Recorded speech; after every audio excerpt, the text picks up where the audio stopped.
Oke, kita mulai ya materinya. Tapi suara masnya nggak ada nih.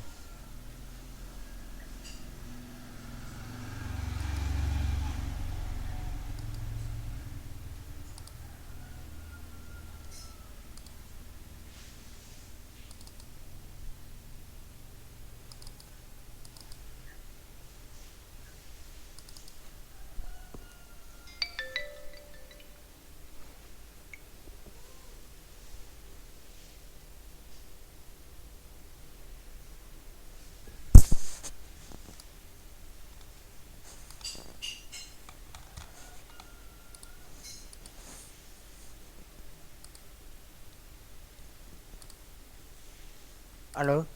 Ya, halo. Ada. Oke, udah ada suaranya. Ada. Oke, Mas, kita bisa mulai ya materinya. Aku share screen dulu.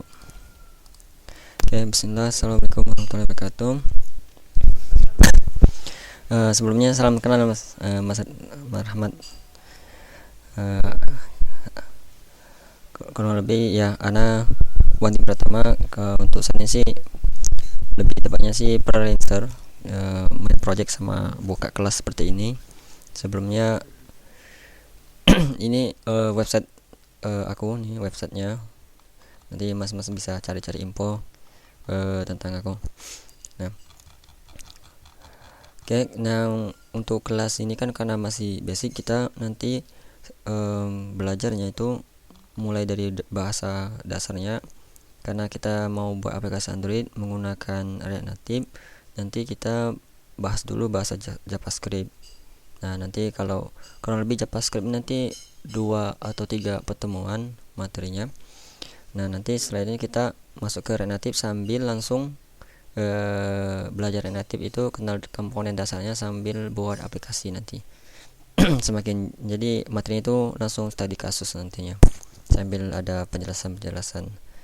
Nah, materi yang PDF-nya aku kirim itu em, udah ada ya, Mas? Udah, Nah, udah dibaca, Mas. ini materinya untuk sampai saat ini, sampai di sini. Sebenarnya aplikasinya itu udah ada, belum, tapi belum ada waktu untuk masukin source code ke dalam sini. Soalnya mau dikasih keterangan-keterangan itu rencana tadi kode-kodingannya. Nah, karena masih ada ini, kita bahas dulu bahasa komunikasinya. Jadi biasanya ini disebut dengan bahasa pemrograman, eh, ya, sebagai media komunikasi antara komputer dengan aplikasi atau software, atau juga nanti aplikasi dengan hardware. Contohnya nanti kan di HP. Nanti di HP itu kita dari aplikasinya itu bisa menghandle, misalnya menghandle kamera atau menghandle tombol-tombolnya ada di HP-nya itu bisa. Nah, itu memerlukan suatu bahasanya, atau ya, sama kita interaksi sama sesama manusia kan perlu bahasa media komunikasinya. Nah, hal ini sama dengan di dunia komputer. Nah, ini itu aja gambaran bahasa pemrograman. Nah, kalau bahasa pemrograman ini lebih tepatnya itu berupa sintak-sintak atau instruksi yang sebelumnya itu udah pernah atau pernah di set ke dalam komputer. Jadi memang bahasa ini memang udah dikenali oleh komputer. Makanya jenis bahasa pemrograman itu banyak, jenis bahasa pemrograman.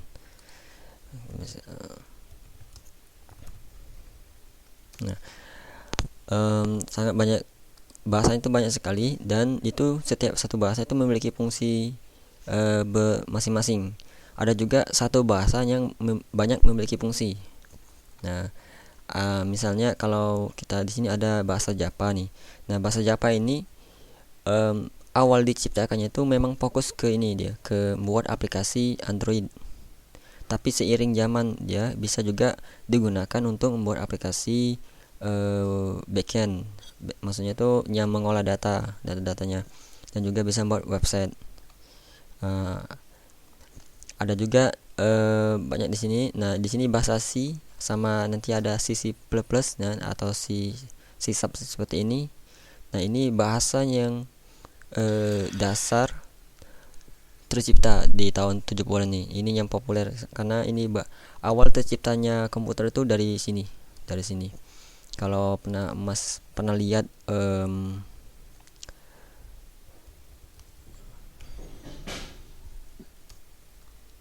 nah ini. Nah, ini jika bakal dari sinilah jika bakal terciptanya komputer itu. Awal itu dari mulai kalkulator. Nah, ini dari sini. Nah, nanti sampai saat ini bahasa pemrograman itu lebih dikembangkan lagi. Jadi sesuai dengan kemampuan seiring dengan perkembangan zamannya. Jadi lebih mudah. Bahkan sekarang itu bahasa pemrogram ini lebih identik sama bahasa Inggris. Dia lebih identik sama bahasa Inggris rata-rata sih. Nah, yang kita mau bahas ini ada namanya tuh bahasa JavaScript. Nih, yang mau kita bahas. Nah, bahasa JavaScript ini bahasa yang paling populer untuk digunakan ke dalam website. Dia awal diciptakannya itu memang khusus untuk website aja dia populernya. Nah, seperti kalau Mas dengar biasanya itu Mozilla ini Opera. Nah, ini dia aplikasinya itu browsernya itu dibuat menggunakan aplikasi JavaScript. Nah, seiring perkembangan zaman, si pencipta bahasa JavaScript ini dia mengembangkan lagi bisa untuk membuat aplikasi mobile, aplikasi Android. Bahkan untuk saat ini bisa juga untuk membuat aplikasi iOS pakai Renative. Namun kalau mau buat aplikasi iOS kita nggak bisa materinya karena memang masih perlu untuk membuat perangkat Mac OS sama Apple masih perlu. Nah, Iya, iya, iya. nanti format file yang di dalam JavaScript ini biasanya kan ada format PDF, PNG. Nah, itu ini kalau untuk format menandakan dia itu sebuah file JavaScript itu ini. Dia .js nanti. Nah, di sini ada kenalan sedikit tentang itu apa HTML. Jadi HTML itu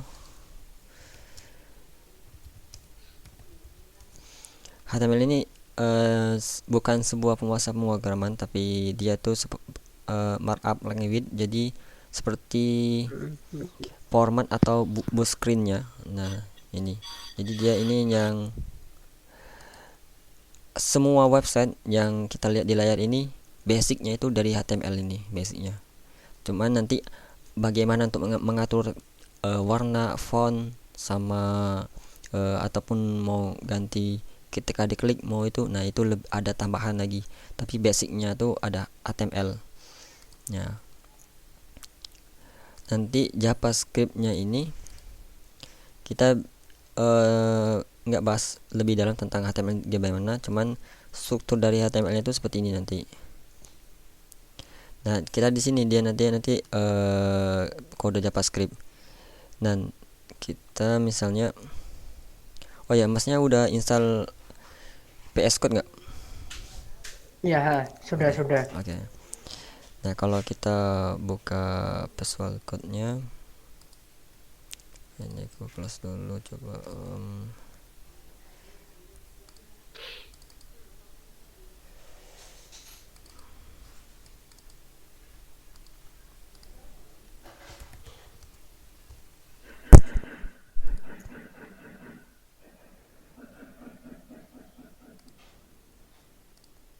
Ya, di sini aku buat satu file maksudnya index titik HTML. Nah, yang kode yang ada dari VDEP ini bisa kita langsung copy aja untuk ngecek apakah kode yang di sini ini berhasil atau tidak. Nah, seperti ini. Nah, untuk jalankannya ini tinggal kita buka aja browser, tinggal tekan CTRL-O aja di sini di keyboard. Nah, nanti arahkan di mana file yang kita simpan tadi ada di pindah digital kursus pet 2. Nah, di sini nampil. Nah, halo dunia ini didapat atau di codingnya itu yang ini. Nah, struktur HTML-nya itu seperti ini. Di sini kan ada title. Title di sini yang muncul ada di sini ya, belajar JS. Ya. Ya, oke. Nah, ini sintak yang pertama kali kita kenal dari JavaScript. Ini document write ini untuk mencetak sebuah tulisan ke dalam halaman browser seperti ini. Nah, oke, kalau kita cek lagi, tadi sepertinya ini atensinya juga. Nah, nanti kita bisa buat file misalnya di sini namanya hello.js. Nah, ini kita membuat file JavaScript karena format itu JS. Ini juga file HTML karena format itu HTML. Nah, yang dokumen ini kita kita pindahkan ke dalam sini. Nah, kalau yang di HTML kan otomatis kan kalau kita save ini kan di browsernya akan hilang kan.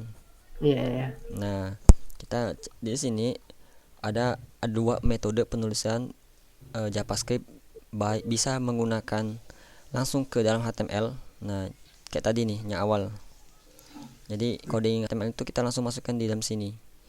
Nah, kalau metode ini sebenarnya untuk biasanya kita pakai untuk pembelajaran aja, karena nanti kalau udah main project itu akan semakin banyak nanti baris kodenya kan, bahkan bisa ratusan atau ribuan. Nah, kita bisa antisipasi biar untuk mudah dalam perawatan kodenya, nanti kita pisahkan khusus satu file HTML sama JavaScript-nya. Nah, di sini tadi halo kan .js. Nah, tinggal bagaimana file yang kode yang di sini bisa kita tampilkan ke browser lagi. Nah, di sini di bagian sininya kita tambahkan aja atributnya src. Kita tulis nama filenya hello.js. Nah, seperti ini. Hello.js ini, hello ini namanya nama file ini ya. Nah, kalau kita save ini, kalau kita reload lagi baru akan nampil lagi. Nah, ini kalau kita update misalnya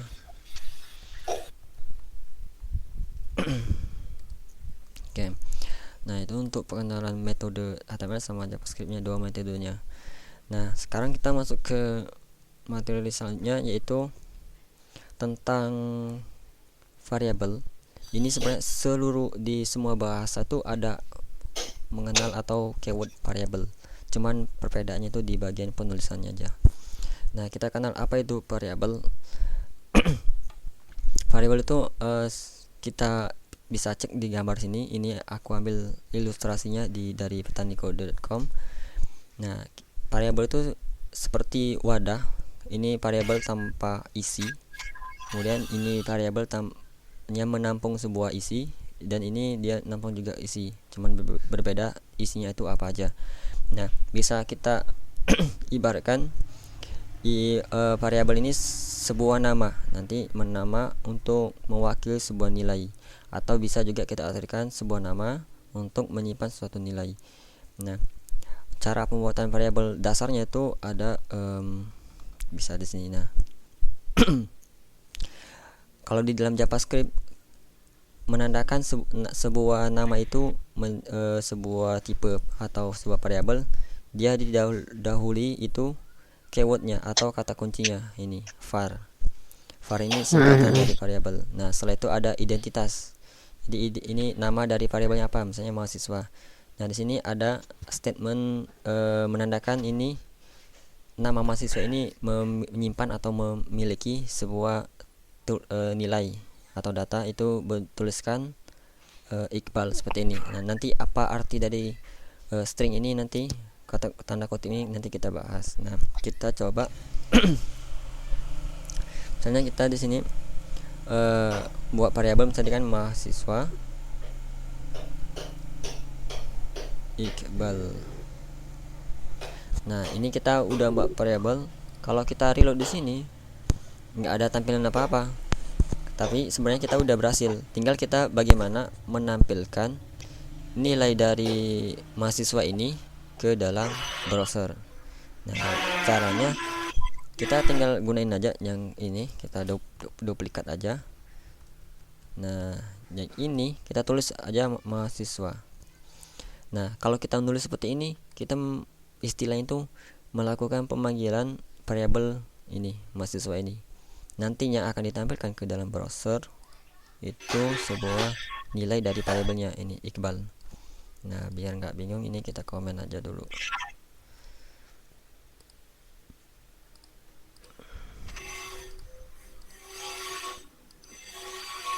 Nah, ini udah ada Iqbal.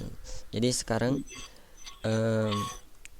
tampilan yang di sini bisa dibilang dinamis. Kita bisa tambahkan di sini, misalnya tambahkan lagi.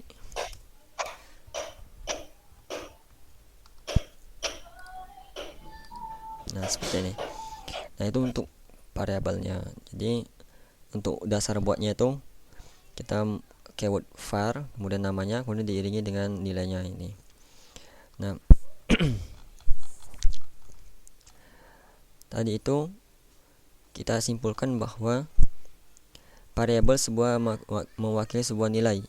Nah, nilai ini apa aja nanti kita bahas. Nah, nilai ini bisa berupa string atau teks, kemudian number atau angka, kemudian objek, array. Nah, nanti bagaimana bentuk ini kita bahas. Nah, kita bahas dulu nilai atau data yang berupa string. Nah, yang seluruh ini disebutnya dengan istilah tipe data atau macam-macam nilai atau macam-macam data. Nah, ini kita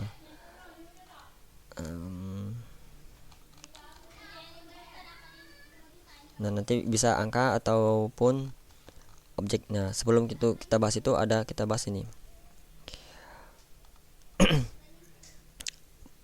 konsol. Nah, tadi kan kita bisa menampilin data di sini. Nah, di sini ada, kalau kita klik kanan di browser, kemudian inspect. Nah, di sini ada konsol. Nah, di sini bisa dibilang itu tempat untuk melakukan pengecekan bug gitu. Jadi biasanya development itu di sini dia ngeceknya. Nah, misalnya bagaimana menampilkannya, kita coba di sini tulis saja console.log. Nah, kemudian kita panggil mahasiswanya. Jadi kita mau menampilkan nilai dari variabel mahasiswa ke dalam konsol ini. Nah, kalau kita reload, maka hasilnya sama seperti ini. Cuman beda dari sini ke sini.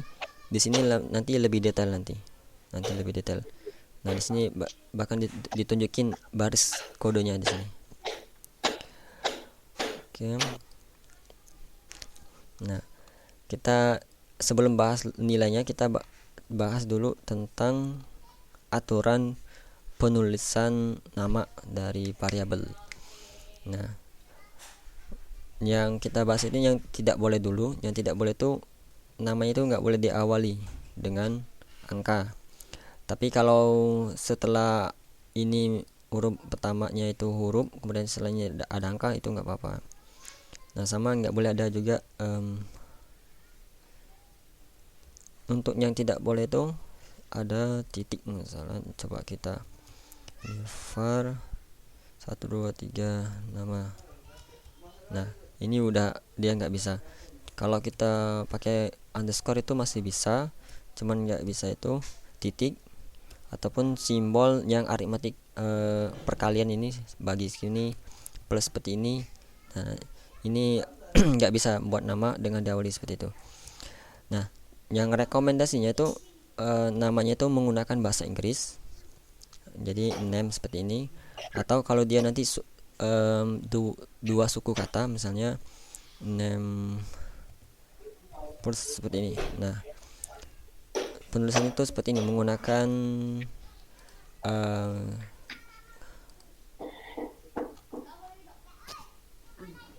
ini camel case. Jadi ini kayak pundak unta gitu. Nah, jadi huruf awalnya itu dikecilin, nanti huruf pertama dari suku kedua itu dibesarin. Ini lebihnya tuh tata cara penulisan aja sih.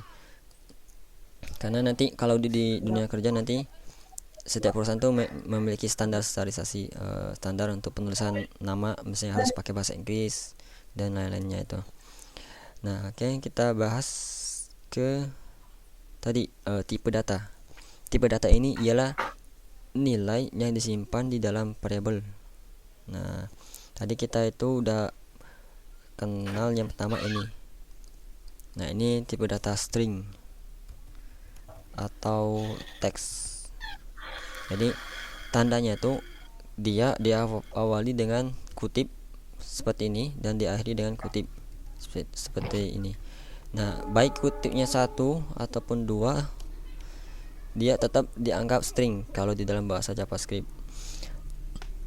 Nah, apapun yang ada di sini, misalnya mau angka ataupun simbol ataupun yang lain, ini dianggap tipe data string, bukan tipe data number.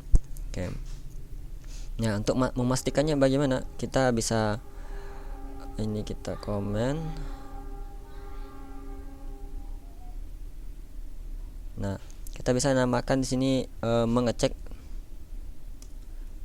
kita mau ngecek tipe data ini apa. Kita tambah sini, di sini maka menampilkan string.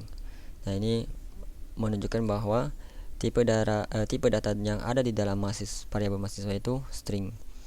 Nah, ini yang pertama, tipe data yang pertama itu dia string yang tandanya itu diawali dengan kutip dan diakhiri dengan kutip. Nah, baik itu kutip satu seperti ini atau dua seperti ini, itu dianggap string. Kemudian ada juga tipe data yang kedua itu number. Nah, tipe data number ini terbagi dua lagi dia. Ada bilangan bulat sama bilangan desimal. Kalau bulat itu dalam bahasa Inggrisnya itu sering dibilang dengan integer atau int aja, nanti biasanya disingkat itu. Nah, kemudian bilangan desimalnya itu disebut dengan float, itu dalam bahasa Inggrisnya. Nah, untuk penulisannya bagaimana? Misalnya kita mempunyai variabel umur misalnya. Nah, misalnya kita masukin angka 22. Nah, di sini kita tampilin nilai dari umurnya, kemudian kita cek tipe datanya apa.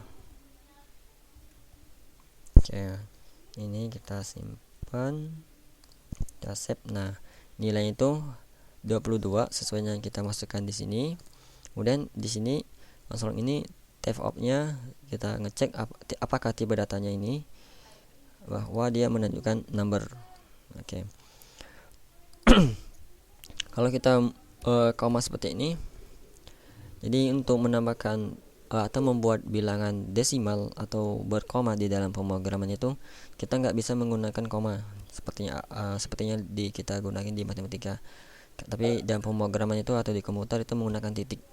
Titik itu pengganti koma. Oke. Iya. Nah, ini kita save, maka di sini akan menampilkan 2,5. Nah, ini tetap tipe data itu number. Cuman yang kita tahu ini disebut dengan desimal. Kalau yang ini disebut dengan integer atau bilangan bulat. Nah, itu untuk number. Nah, kalau untuk dua tipe data ini sebenarnya masih bisa dipahami ya, Mas? Untuk number. Oke. Iya. Nah, ini ada tipe data boolean. Tipe data boolean ini cuman ada dua, dia nilai benar dan salah, tapi menggunakan bahasa Inggris kalau dalam pemrograman, true atau false. Nah, nanti apa kegunaannya itu nanti lebih enak itu bahasanya itu pas ada kasus. Cuman cara penulisannya itu bagaimana? Seperti ini, var misalnya kondisi terus seperti ini. Nah, untuk penulisan boolean ini ini untuk penulisan booleannya. Nanti biar untuk memahaminya lagi kita pakai kasus saja nanti. Nah, kemudian ada tipe data yang lain, array dan object. Nah, kedua tipe data ini termasuk tipe data yang paling sering digunakan karena dia dapat memuat banyak nilai nanti dengan formatnya sendiri. Tapi nah, di sini kalau array itu diawali dan diakhiri nanti tipe kurung siku seperti ini. Kalau objek itu dengan kurung kelawar sini diawali dan diakhiri ini. Nah, cuma nanti format datanya itu berbeda dari kedua tipe data ini. Oke. Kita bahas dulu yang array ya. Kita bahas dulu yang array ini dulu. Nah, misalnya kita var font misalnya. Nah, seperti ini. Kalau ini kita pindahkan, ini kita ganti jadi font. Kita cek apakah hasilnya. Oke. Nah, di sini dia tipe datanya. Ini kelebihan dari konsol, dia menunjukin lebih detail lengthnya. Jadi ini ada berapa datanya di dalam arraynya ini. Sekarang kan masih kosong. Nah, untuk penulisan array kita cukup menambahkan datanya itu seperti ini. Misalnya kan ini nama variabelnya font, jadi kita masukin nomor misalnya. Nah, ini nilai pertama. Nah, kalau untuk menambahkan nilai yang lainnya kita menggunakan koma. Nah, ini misalnya ini nilai kedua, nilai ketiga. Nah, ini jadi array ini fungsinya untuk menyimpan datanya itu lebih dari satu, intinya seperti ini. Nah, ini data 1, data 2, data 3 yang dipisahkan itu menggunakan koma. Nah, kalau kita cek di konsol log, hasilnya itu seperti ini, sama persis. Nah, ini kita lihat di sini bahwa di sini ada 0.2, kemudian nilainya, kemudian 1 dan seterusnya nih. Nah, di sini kalau di dalam array urutan datanya itu dari kiri ke kanan dan dimulai dari angka 0. Nah, jadi arti dari sini 0 ini, jadi ini urutan ke 0, urutan ke 1, urutan ke 3. Nah, urutan di sini biasanya itu dalam pemrograman itu disebut dengan indeks. Indeks 0, indeks 1, indeks 2 seperti itu. Nah, di sini ada keterangan length berarti menunjukkan banyak data di dalam arraynya. Ini ada 3, ya kan. Oke. Nah, sekarang kita ini kan menampilkan seluruhnya. Bagaimana untuk menampilkan datanya itu satu aja? Misalnya kita mau menampilkan data yang paling akhir ini. Nah, seperti itu. Kita ini menampilkan seluruh data. Nah, kita buat juga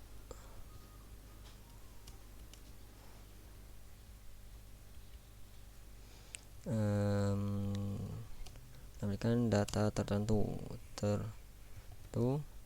by index atau urutan.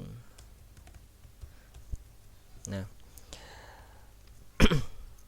kita setelah manggil nama fontnya, kemudian kita tambahkan simbol arraynya seperti ini. Nah, di dalam sini kita masukkan kita masukkan nomor indeksnya. Nah, misalnya kita mau ini kan 0, 1, 2, berarti ini 2, berarti kita masukkan 2. Nah, ini kan udah nampil 2-nya. Oke. Nah, ini untuk array. Jadi kita udah bahas array-nya itu udah dibuatnya, kemudian manggilnya dan memanggilkan ini. Jadi kalau mau manggilnya nyalain juga, tinggal diganti misalnya ini 0. Nah, oke.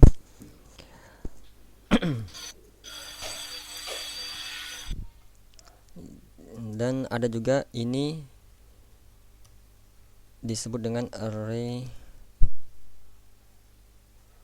satu dimensi, misalnya dimensi. Nah, ada juga array multidimensi. Maksudnya ini array di dalamnya itu simpan data array lagi. Nah, kalau di sini kan number gak semua nih. Nah, di sini sebenarnya bisa kita menambahkan data itu sebuah string, misalnya nama misalnya, atau tipe data boolean juga bisa. Nah, kita juga bisa menambahkan lagi data array seperti ini. Nah, tapi kita bahas di bagian bawah sini. Ini kita komen aja dulu.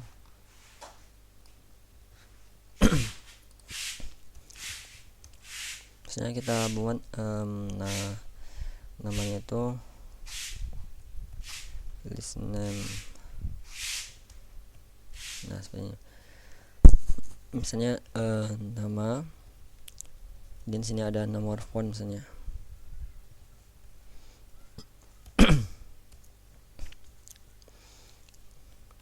Nah di sini dia menyimpan data array lagi di sini, data array. Nah datanya itu misalnya kita masukin jenis makan aja, misalnya jenis kesukaan misalnya. Nah seperti ini. Jadi ini string karena ini kita diawali dengan kutip ya, dan di sini tipe data array. Nah kalau kita console log list name, nah dia itu menampilkan 3 data karena memang di sini ada 3 data, 1, 2, dan 3. Nah data ketiga ini dia tuh berupa array lagi seperti ini. Di array ini ada 2 data lagi. Nah sama seperti hal yang tadi, kalau kita mau menampilkan data 1, 2, 3, dan 0-nya. Nah misalnya ini kan kedua, berarti kita masukin kedua. Nah kalau kita masukin kedua, ini nampilnya array lagi, bakso sama sate. Nah bagaimana kalau mau menampilkan sate aja atau bakso?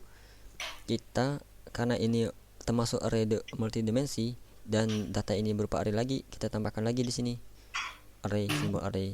Maka di sini ini nilai di sini ngulang lagi dari 0 sini, 0, 1. Misalnya mau menampilkan bakso, berarti kita masukin nilai indeksnya 0. Nah kita reload, nah maka menampil bakso. Nah ini array satu dimensi ya, seperti ini dia tuh intinya. Arraynya itu nggak ada array lagi dalamnya. Kalau array multidimensi ada terdapat array lagi. Bahkan di sini bisa juga kemungkinan ada kasus ada array lagi sini ya, berarti kalau mau akses ke sini lagi, berarti tinggal tambahkan lagi aja array seperti ini ya. Oke. Tapi sangat jarang sekali banyak array itu, karena akan menghambat proses pengambilan data nanti buat aplikasinya lemot. Nah oke, kita bahas lagi yang tipe datanya lainnya yang bisa nyimpan data banyak, yaitu tadi ada objek. Jadi objek ini tipe datanya ini dia misalnya var kita buat biodata. Nah seperti ini. Di sini ada name atau nama, kemudian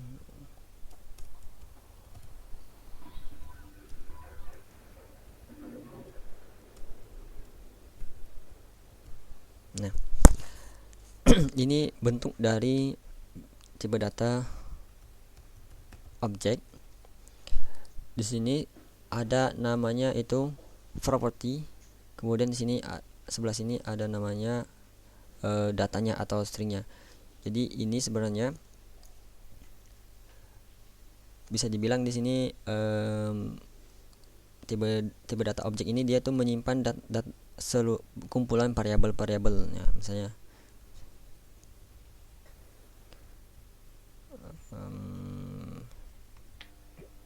nah kita coba.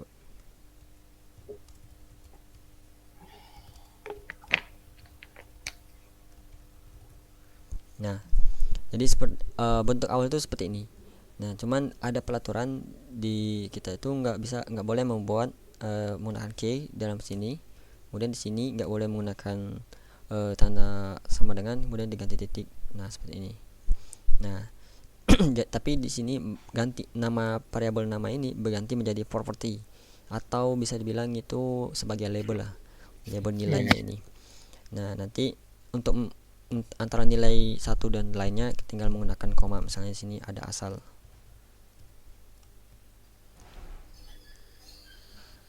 Nah, seperti ini. Oke. Jadi misalnya kita tambahkan lagi font. Nah, kalau kita tampilkan di console log biodata, kita reload. Nah, tampilnya seperti ini. Ada nama, ada asal sama fontnya. Nah, beda halnya kalau tadi array kan di sini sebelah kirinya ini kan angka 0 kan, 1 dan 2 kan. Nah, di sini bedanya kalau di dalam objek data objek ini dia tuh urutannya tuh atau datanya itu diwakilkan oleh nama propertinya atau labelnya, nilai ini.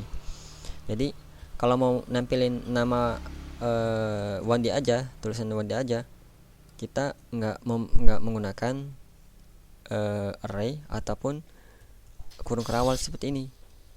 Kalau logikanya ya kan, kita array tadi kan simbolnya kan, berarti kalau objek kan simbolnya. Nah, ternyata tidak. Kalau di dalam objek itu kita menggunakan titik, kemudian kita pilih nama labelnya apa, misalnya nama. Nah, ini lah nama. Ini kan nama, berarti sini nama. Nah, kita reload, maka di sini akan menampilkan 1D. Jadi kita menampilkannya itu berdasarkan dengan nama propertinya di sini. Kalau mau menampilkan asal, berarti kita ganti aja titik asal. Ini kalau nah, sama seperti halnya di dalam array tadi, ada array multidimensi atau array yang di dalamnya itu menyimpan array lagi. Nah, di sini sama juga bisa objek yang menyimpan objek lagi. Misalnya kita koma, misalnya di sini objek. Nah, seperti ini. Kita perlu nama label, misalnya alamat misalnya. Nah, di objek seperti ini misalnya ada alamat domisili, misalnya domisili. Nah, misalnya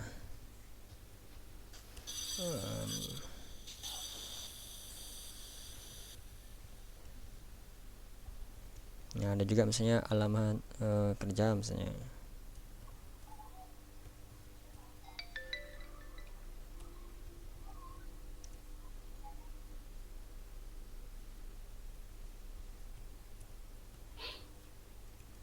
Nah, misalnya kita mau menampilkannya alamat, berarti kita tinggal aja alamat. Oke, nah sama sepertinya tadi, kita mau menampilkan misalnya alamat domisili aja, maka kita tinggal aja tambah lagi titik domisili. Nah, kita reload. Nah, maka nampil tipe datanya tadi parabomoli. Oke. Nah, itu kita udah bahas beberapa tipe data tadi. Untuk saat ini ada mau tanyakan nggak, Mas? Oh iya, kalau untuk objek itu bisa diisi nomor nggak, Mas? Oh, bisa. Jadi yang di sini sama, di sini data di sini bisa diganti number. Saya. Nah, Oh iya, oke. bisa semua. Nanti boolean misalnya lokasi. Ya, boolean kan true bisa. Ya, oke. Oke. Nah, Sip. Oke, Mas. Oke, kalau gitu kita cek ke sini lagi. Nah, di sini ada operator. Operator ini kumpulan dari simbol yang untuk melakukan operasi pada suatu nilai yang ada di dalam variabel. Nah, ada beberapa macam, nanti operatornya akan kita bahas. Nah, di sini ada operator aritmatika. Nah, ini semuanya operator dasar sekali dalam matematika. Itu ada tambah, ada kurang, ada bagi, ada perkalian dan perpangkatan ini. Kemudian ada satu lagi modulus. Modulus di sini kalau di matematika kalau nggak salah itu kan nilai Sisa dibagi itu ya. sisa bagi ya. Nah, nilai dari sisa pembagian. Misalnya 3 dibagi 2 dapatnya 1 kan, tapi masih ada sisa satu angka. Nah, sebenarnya ini bisa lebih simpel lagi. Misalnya kita mempunyai variabel A nilainya 10, variabel B 5 misalnya. Nah, kita punya variabel namanya hasil. Nah, misalnya kita mau variabel hasil ini menampung nilai antara perkalian dari nilai A dan nilai B. Nah, maka kita bisa lakukan console log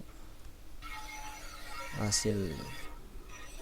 Nah, seharusnya ini yang kita tahu ini kan hasilnya nanti 50 ya kan. Iya. Nah, di sini maka 50. Sama juga nanti mau pembagian tinggal ganti aja simbolnya miring Iya, iya. seperti ini. Oke, nah itu tinggal nyalain, tinggal kita ganti aja di sini simbolnya. Nah, ini untuk aritmatika. Ada juga operatornya lain yaitu penugasan. Oh ya, ada satu lagi yang kebetulan kita bahas, yang plus seperti ini.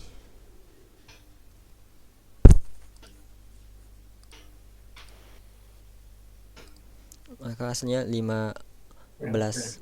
Nah, ini kalau dia antara string number. Nah, kalau satunya aku buat seperti ini, hasilnya ini 15 atau berapa, Mas? Ada kepikiran nggak? Ah, ah, Atau tetap 15 dia? 105 kayaknya, Mas. Oke. Nah, benar. Ini dia 105. Yang terjadi di sini sebenarnya bukan penjumlahan, tapi Mudahan. penggabungan. Nah, Iya, dia 5 ini karena beda tipe data. Ini string, ini number, maka dia digabungkan aja, ditempel di sini 5-nya itu. iya, siap. Nah, oke, nah itu aja tadi yang mau ditambahin. Kalau tipe operator lain ini penugasan atau assessment. Nah, kalau ini simbolnya ini gabungan. Sebenarnya tuh simbolnya ini cuma satu, sama dengan aja. Heeh. Nah, teman dia ada kolaborasi sama itu operator aritmatika ini, didahului dengan plus, min, kali dan seterusnya. Nah, ini nanti apa? Jadi yang kita lakukan dari awal tadi ini udah termasuk dengan operator assessment. Kita menugaskan bahwa variabel A ini menyimpan angka 10. Nah, tapi kita bisa misalnya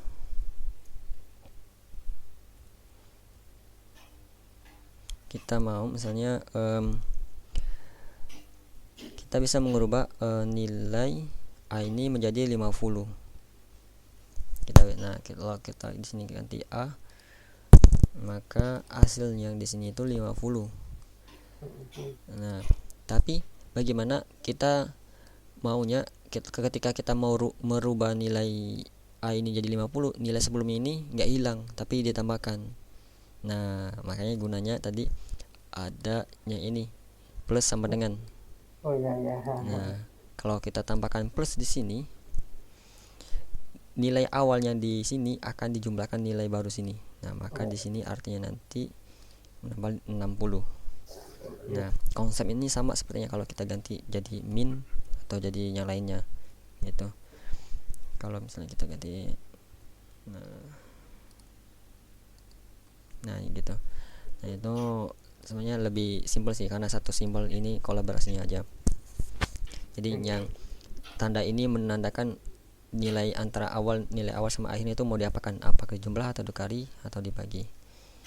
Nah, oke. Ada juga operatornya lain. Nah, ini perbandingan. Ini cukup seru sih kalau perbandingan karena nanti ini cukup mengasah logik juga. Nah, ada lebih besar, lebih kecil. Nah, kalau ini sih lebih mudah dipahami ya. Misalnya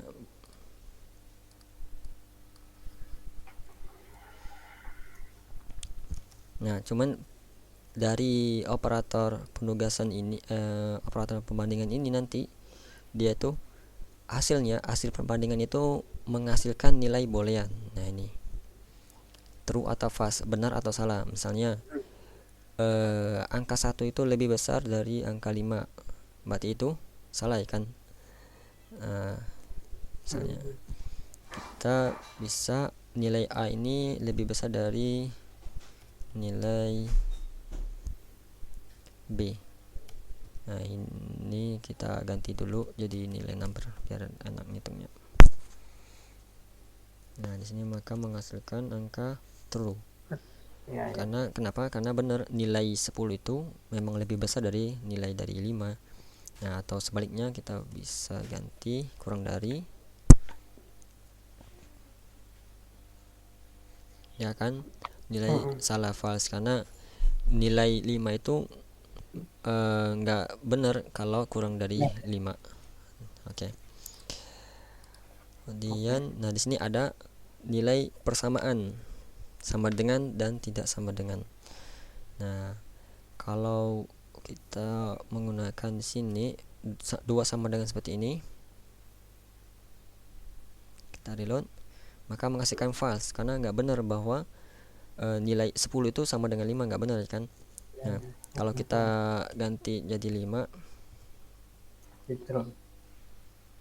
baru betul. Nah, di sini ada dua sama dengan sama tiga sama dengan. Oke. Nah, kita coba apa perbedaannya sih.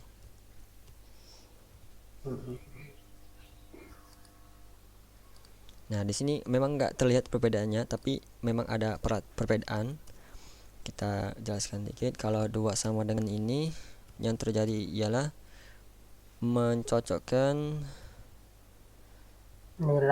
nilai aja. Nah, tapi kalau 3 sama dengan, dia cocokkan nilai dan tipe data. Nah, kalau ini kita ganti menjadi string tapi nilainya tetap 5, maka di sini akan true. False karena di sini ini ya. Nah, kalau ini true karena ini terjadi dia nyocokkan nilai aja. Tapi kalau 3 maka menghasilkan false. Ya, karena dia nyocokin 3 tipe datanya. Oke. Nah, kalau kesebalikannya ini biasanya sih untuk ngubah nilai boolean sih. Misalnya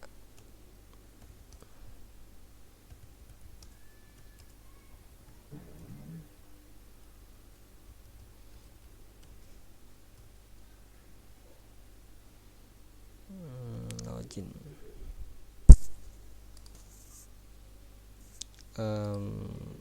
Tadi ini kesebalikan dari sama tidak sama dengan. Sebenarnya tadi A tidak sama dengan B.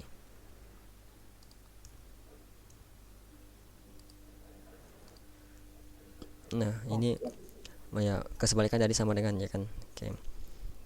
Kemudian ada lagi. Nah, kalau lebih besar sama dengan ini kita lewatin aja dulu karena mau jelasin detailnya perlu kasus nanti. Ada materi setelahnya nanti. Nah, kalau ini sebenarnya udah dibahas di sini sih. Di atas tadi. Oke. Nah, ini ada operator logika. Operator logika ini untuk melakukan operasi di dua nilai boolean. Jadi nilai boolean ini true sama false ya. Nah, misalnya kita di sini tadi ada 3 yang akan dibahas ini, N sama OR sama navigasi. Nah, kalau N ini misalnya ada, kalau kita dulu kan misalnya Budi sama Andi pergi ke pasar, maka yang terjadi kan itu kedua orang ini pergi kan ke pasar. Nah, tapi beda kalau OR itu kalau salah satunya yang pergi ke pasar. Nah, kalau ini kesebalikannya aja sih. Nah, kita coba terapin di dalam pemrograman. Kalau kita misalnya tadi kan yang di sini terangkan bahwa operasi ini dia tuh nilai boolean yang akan dilakukannya. Berarti di sini ada true dan true. Maka dari sini akan menghasilkan true. True. Oke, akan menghasilkan true. Nah, kalau kita rubah false, maka menghasilkan false. Kenapa? Karena syarat dari simbol dan ini kanan kiri ini harus bernilai true. Iya ya. Nah, tapi kalau kesebalikannya kita menggunakan atau simbolnya seperti ini, salah satu aja di kanan kiri ini nilai true, maka menghasilkan true. True. Nah, satu lagi ada kesebalikan tadi, kesebalikan dari true itu maka false. Lawan katanya lah, lawan kata dari true apa ya kan. Nah, Oke. nah tapi tadinya kasus kita lakukan tadi kan, true ini kita tulis di sini kan langsung kan. Iya. Nah, kita bisa dapetin true dari operator sebelumnya, operator perbandingan. Jadi kan ada kita operator hasil A sama dengan 5.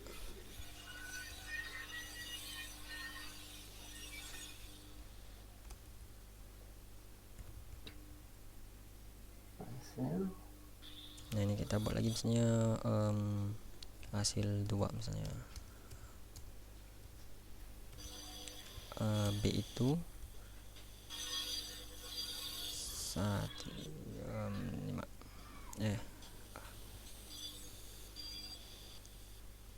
Oke. Nah, kalau kita cek di sini hasilnya itu hasil 1, seharusnya di sini hasil 2. Nah, ini kan true false.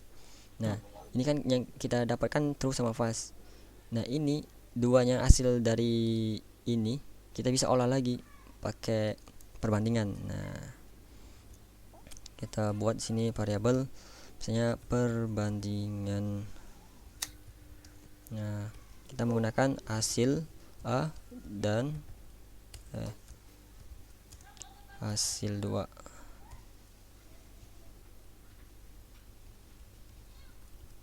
Perbandingan. Maka yang terjadi adalah false.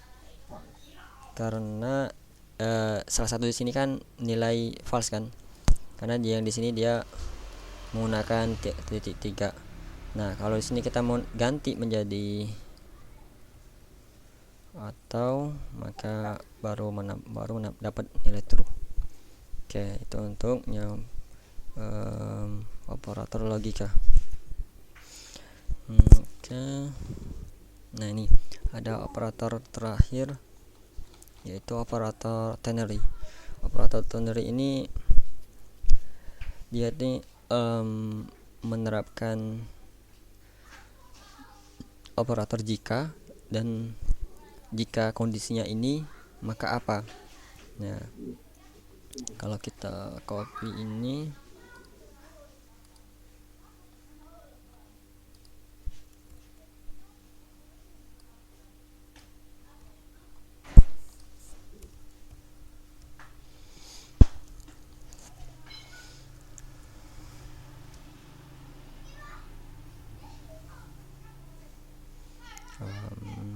mungkin kita perlu ini kita deketin.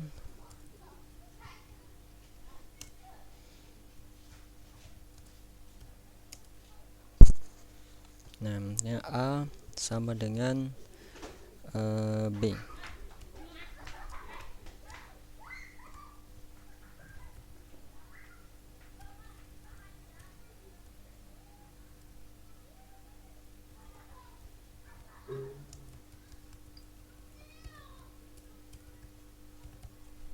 Nah, ini bentuk dari operator ternary.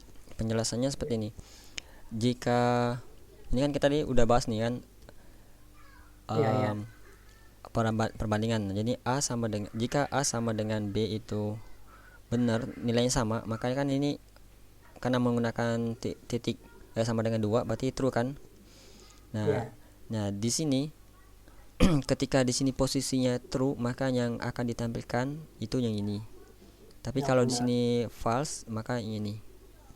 Nah, jadi ini seperti memilih dia pilihan ini. Iya, Coba ya. kita cek di konsol log hasilnya.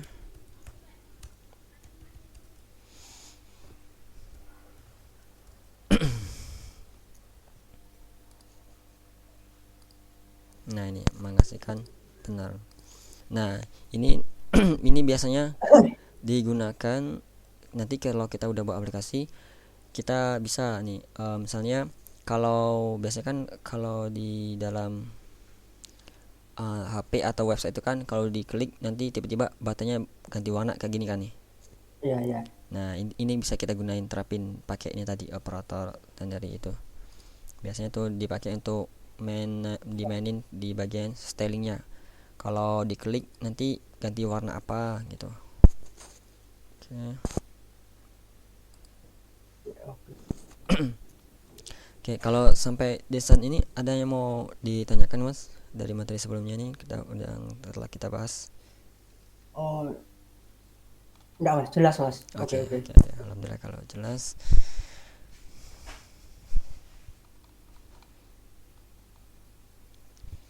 Ini kita bisa masuk ke materi, masih ada kurang lebih 20 menitnya. Iya, iya, Nah, Mas. kita masuk aja ke percabangan.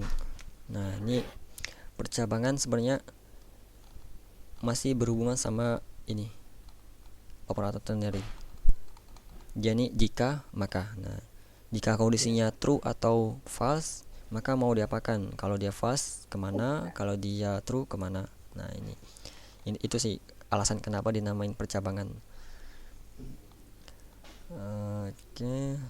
Nah di percabangan em, dia menggunakan bahasa Inggris if. Nah tapi nanti ada if-nya tunggal, ada if-nya ganda, ada juga nanti if-nya tuh multi ganda misalnya. Pokoknya dia tuh kondisinya tuh lebih dari dua, banyak kondisi biasanya. Nah nih biasanya aku sebut tuh banyak kondisi ya. Soalnya sulit cari kata kunci yang fast. Kalau multi ganda kayaknya udah multi ganda lagi. Eh, Nah ini kita bahas juga bahas dulu yang ini yang if. Jadi ini percabangan if ini dia mempunyai kondisi benar atau salah, tapi pilihan itu hanya satu. iya, iya. Nah, kalau di sini kayak kodenya kita bisa di sini bisa bahas lebih detail. Nah, misalnya ini strukturnya ya, struktur kode if. Ini kondisinya, ya, blok kode yang akan dijalankan ketika kondisinya itu bernilai true. Nah, jika kondisi ini menghasilkan nilai true, kalau nilainya selain true, maka ya nggak ada eksekusi apapun. Di ini dilewatin aja di baris ini. Oke, kita terapin ke kodenya misalnya if. Nah, kita terapin yang ini aja, yang A, B nih. A sama dengan B. Nah, kita konsol benar kondisi bernilai true. Nah, oke, kita reload, kita cek sini. Nah, ini benar kondisi bernilai true. Hmm. Nah, biar lebih pastinya ini kita bisa copy lagi di sini.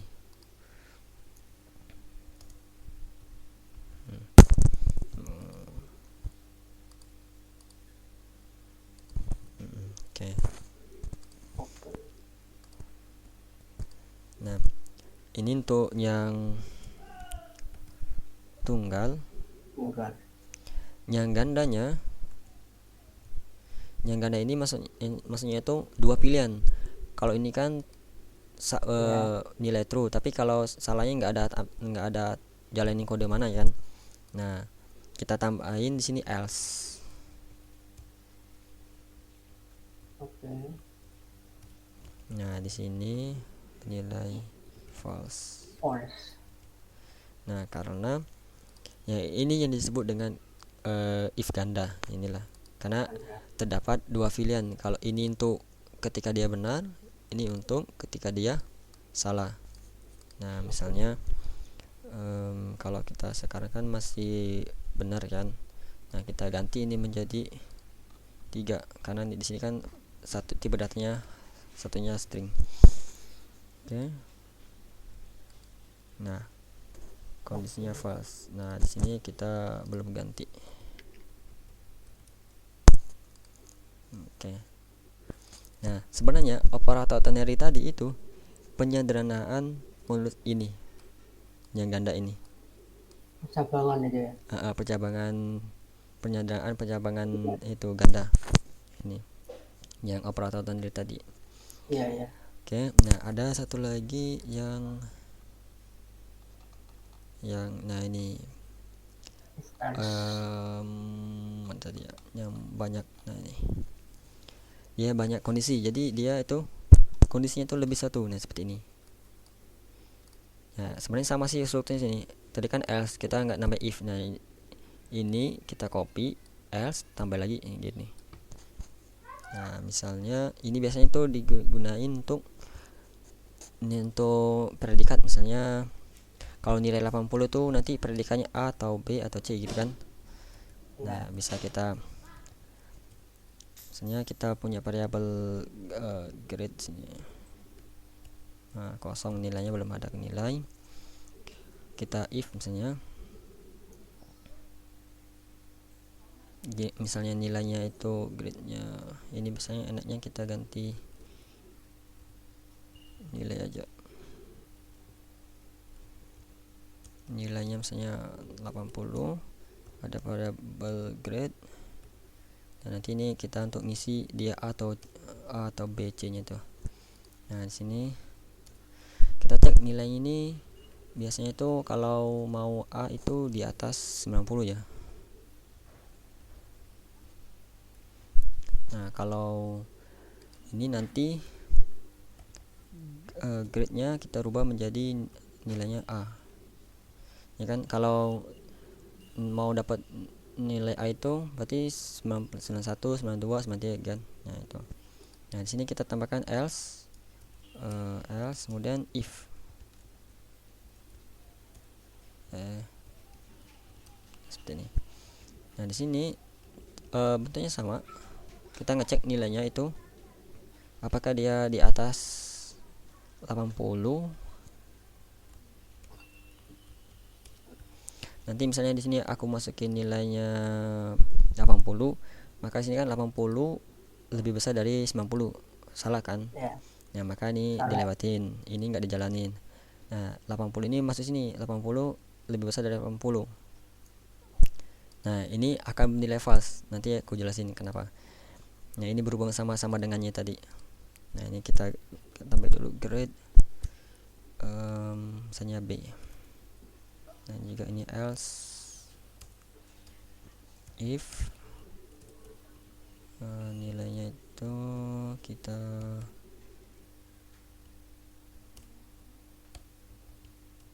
misalnya 70, kita ganti dari C aja.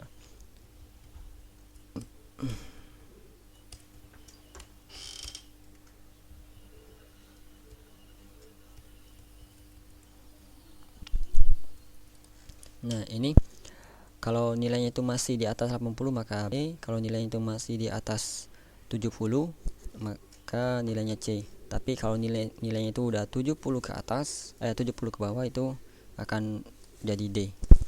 Nah, oke, bisa kita di sini console log nilai dari variable grade-nya. Nah, misalnya kita load di sini maka menampilkan C. Kenapa? Karena C, karena ini berhubungan dengan sama dengan. Yang terjadi kalau kita nilai 80 lebih besar 90 ini, pengecekannya itu dimulai dari 81, 82, 83 dan seterusnya sampai 89. Nah, tapi kalau kita menggunakan 80 lebih besar sama dengan 90, maka mulai dari 80 80. 81. Nah, itu. Nah, jadi sebenarnya yang efektifnya ini kita menggunakan sama dengan Oke. sama dengan nah, maka di sini akan nilai B. Nah, kalau Oke. kita masukin di sini 90 berarti A. Kalau masukin 85 misalnya, berarti dia B.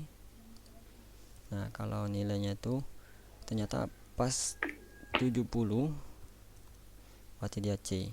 Nah, kalau udah 69 ke bawah, udah menjadi D. Oke. Nah, itu kondisian untuk banyak multi. Oke. Untuk sampai ada mau tanya kan Mas untuk yang banyak kondisi ini? Saya kira oke Mas, paham Mas. Oke. Oke. Kita cek materi selanjutnya.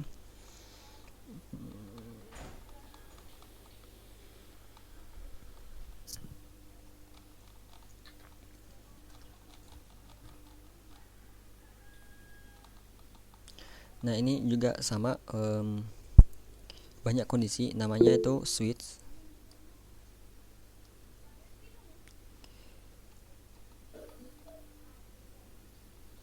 Switch. Bentar, ini aku copy dulu.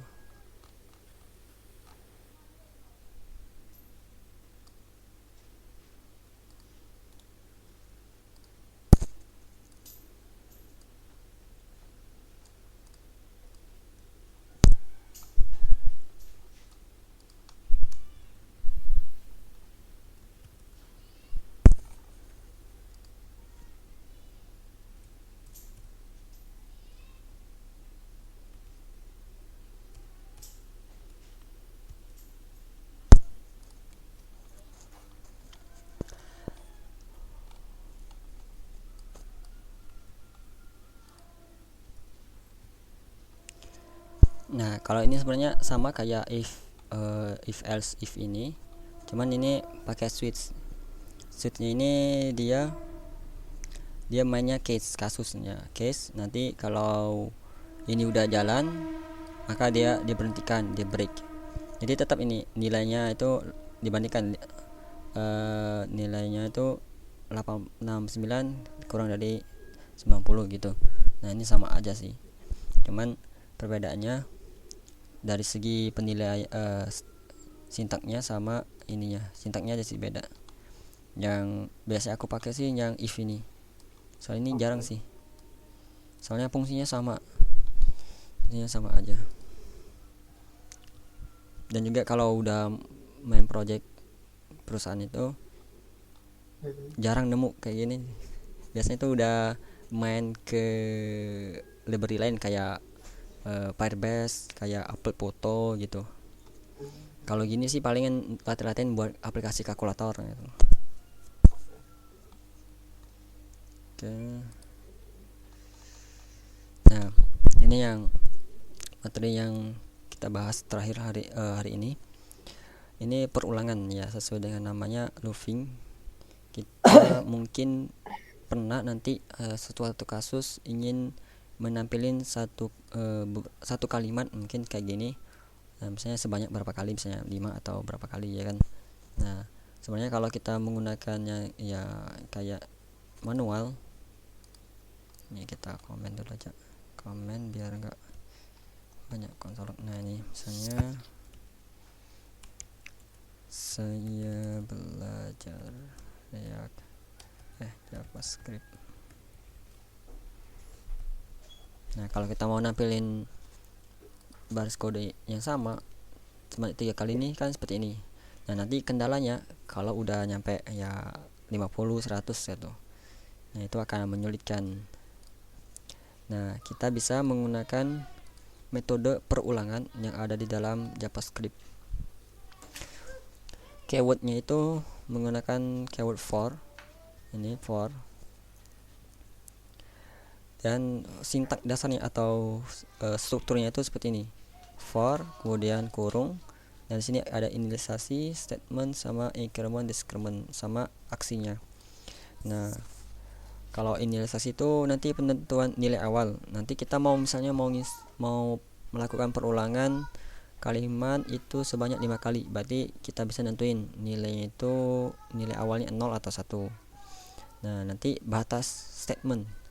Nah, statement ini yaitu batas perulangan. Ya, kalau kita mau ngulang sebanyak 5 kali, berarti kita batasin 5 kali aja. Soalnya ini agak kalau belajar perulangan ini takutnya kalau kita melakukan kesalahan pembatasan itu jalan terus nanti di laptopnya, itu membuat ngehang nanti laptopnya. Nah, nanti ada increment dan decrement. Nanti ini operator, apakah nanti kalau kita tadi kan mau perulangan tuh mulai dari angka 1, kemudian angka 2, angka 3, berarti itu kan itu melakukan penaikan kan nilainya. Nah, Ya, ya. nah nanti ada juga nanti ada perulangan dari angka terbesar ke kecil, nanti dari 5, 4, 3, dan 1, dan seterusnya itu. Nah, itu dari mainnya sini. Kalau mau menaik dan angkanya nanti pakai increment, kalau menurun nanti pakai decrement nanti. Nah, oke, coba kita copy sintaknya ini. Kita mungkin kita hapus saja 2 di sini. Nah,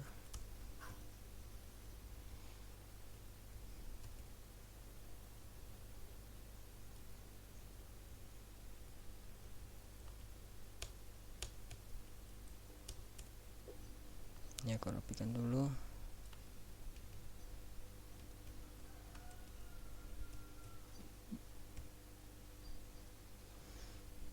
Nah, ini inisialisasi. Inisialisasi ini kita membuat variabel misalnya var i sama dengan 0. Nah, pembatasannya ini menggunakan operator perbandingan tadi. I-nya itu kita kurang dari 5 misalnya. Nah, i kita tambahkan i plus plus. Ini kita naikin aja, ini kita hapus. Nah, ini inisialisasinya kita menentukan nilai awal.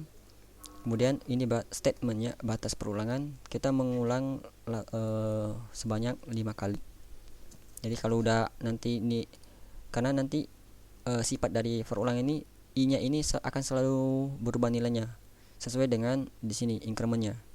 Kalau kita i plus plus berarti ini setiap kali dijalankan itu menambahkan satu angka. Jadi awalnya kan 0, berarti jadi ditambahkan 1 jadi 1, maka 1 kurang dari 5 kan, maka bernilai akan menghasilkan nilai true, maka di sini dijalankan. Nanti setelah jalankan nilai i-nya berubah lagi menjadi angka 2. Nah, 2 masih kurang dari 5, maka di sini dijalankan sampai nanti i-nya ini kurang jadi angka 5. 5 itu kurang dari 5. Nah, karena ini enggak pakai sama dengan, kan 5 itu enggak termasuk. 5-nya itu kan enggak termasuk. Nah, jadi dia enggak akan menjalankan ini lagi. Nah, coba kita save. Ini akan menghasilkan 5. Nah, di sini ada 5. Nah, biar karena di konsol ini dia menghemat ruang, dia enggak nampilin 55. Coba kita menggunakan dokumen aja, dokumen.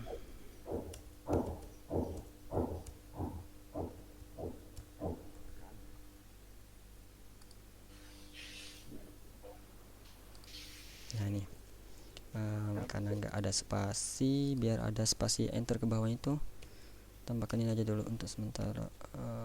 BR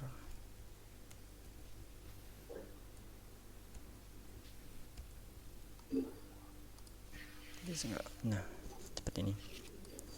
Nah, kalau mau 10 ya tinggal kita ganti aja nih 10. Oke.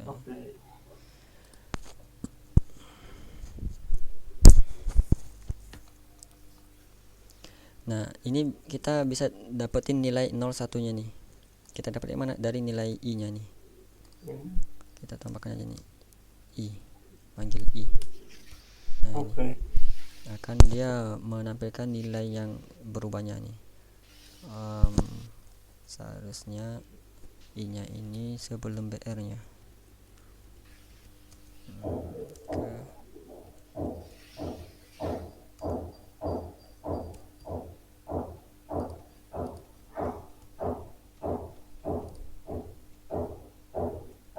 Oke.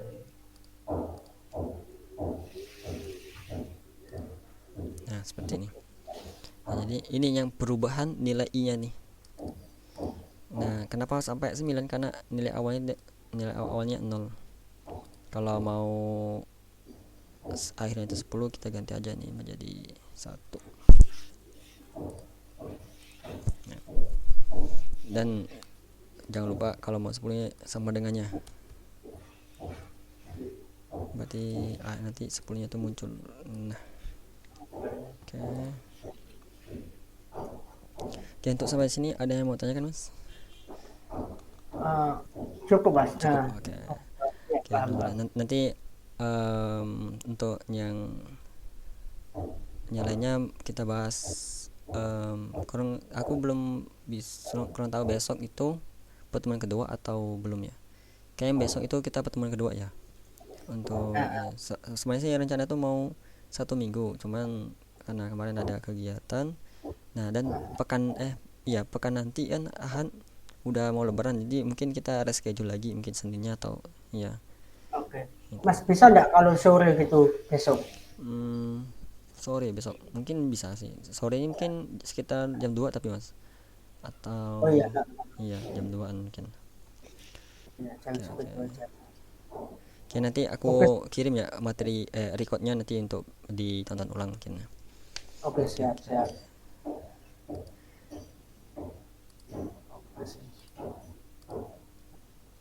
oke, kalau gitu nggak ada lagi em, pertanyaan, kita akhirin kelas hari ini. Assalamualaikum warahmatullahi wabarakatuh.